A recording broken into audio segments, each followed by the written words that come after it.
Эдийн засгийн байнгын орооны дарга эрх эмгэгчүүдээ Монгол улсын үндсэн хуулийн 6 дугаар зүйлийн 2 дахь хэсэгт Монгол улсын иргэдэд өмчлүүлснээс бусад газар түнчлэн газрын хэвлэлийг түүний баялаг, ой, усны нөөц, ан амьтан, төрийн нийтийн өмч мөн хэмээн тодорхой заасан байдаг лээ. Стратегийн ач холбогдол бүхий ашиг малтмлын ордыг ашиглахдаа байгалийн баялаг ард түмний мэдлэл байх зарчимд нийцүүлэн түүний үр өгөөжийн дийлэнх нь ард түмэнд ноогдож байх эрх зүйн үндсийг хуулиар тогтоохоор зохицуулсан бөгөөд гагцхүү улсын хурал бүх ард түмнийг төлөөлөн байгалийн баялаг стратегийн ордуудыг захиран зартуулах онцгой эрхтэй хэмээн хуульчилсан. 5-7 чулуун нүүрсний ордын хайгуулыг бүгд найрамдах Монгол ард улсын улс 1940 оноос эхлэн хийж 1990 он хүртэл 50 жилийн хугацаанд улсын төсвөөс санхүүжүүлсээр ирсэн бөгөөд тус ордын бүрэлдэхүүн хэсэг болох Ухаан удгийн хэсгийг улсын хурлаар хэлэлцүүлгүй шийдвэрлсэн эсэх талд дүгнэлт гаргаж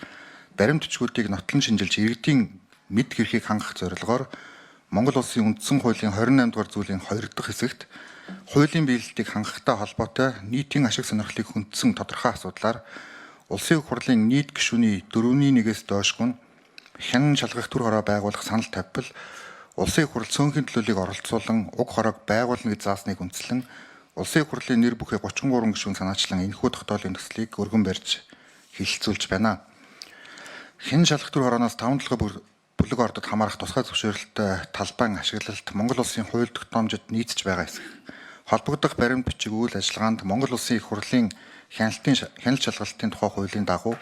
хяналт шалгалт хийснээр стратегийн ач холбогдол бүхий 5-7 бүлэг ордтой холбогдуулж олон нийтийн мэд хэрэг хангагдаж иргэд 5-7 бүлэг ордыг хамрах тусгай зөвшөөрөлтөй талбайн ашиглалт эдийн засгийн үр өгөөж нөөцтэй холбогдуулж